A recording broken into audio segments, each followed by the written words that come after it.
first, hypocrisy of the left laid bare again. Please have a read of my column in today's Daily Telegraph if you can. Since we last met a week ago, my news feed has been flooded with reports channeling a familiar theme. 40,000 black women mobilise on Zoom for Kamala Harris. And celebrity-studded white dudes for Harris call raises $4 million for Vice President they proclaim. Now, notwithstanding the clear cultural differences between our country and the United States of America, I still find the categorisation of people based only on the colour of their skin immensely uncomfortable. Imagine, just imagine, if during the last Australian federal election a group suddenly popped up calling themselves White Blokes for Albo. Now, the left would be incandescent with rage, very vocally, and to be honest, rightly so. We are not a nation of loyal citizens who define ourselves by the colour of our skin, nor does the US purport to be. In fact, they've led the way in many respects to abolish any dimension of colour-based discrimination from all levels and facets of society.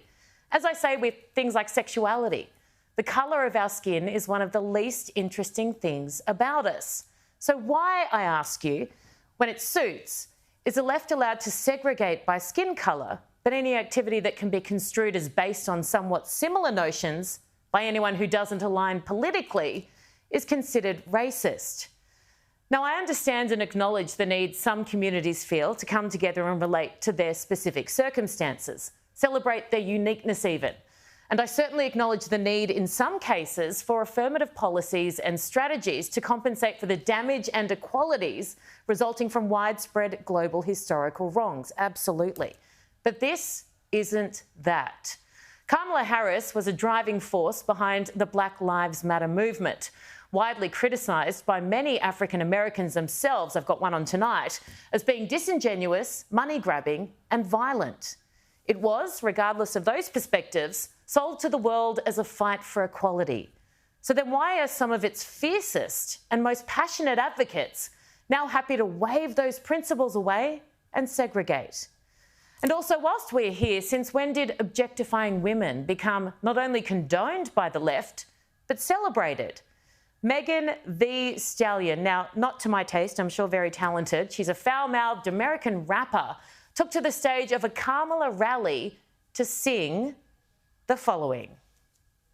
I'm a hot girl, I do hot, till the shit come on my outfit. And then declare all present Hotties for Harris. Say what? Now that's taking back women decades, isn't it? Forgive me for being just a little bit confused here, but why are we reducing women to being defined by how attractive they are? I thought the left had sought to destroy that practice.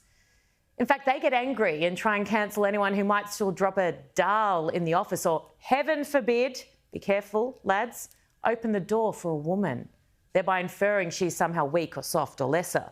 Now, clearly, I am being facetious, but isn't the issue that they aren't?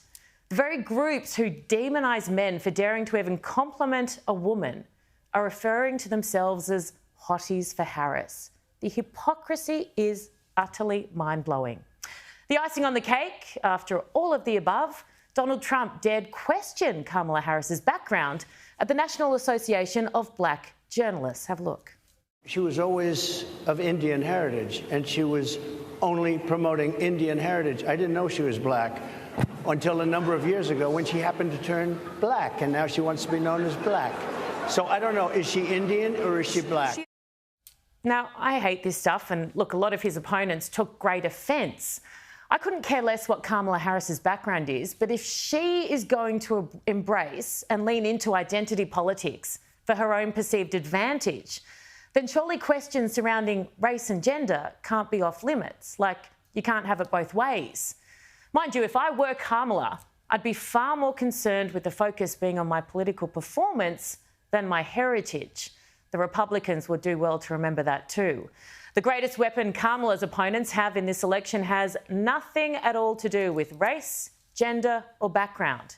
It's her appalling record in office.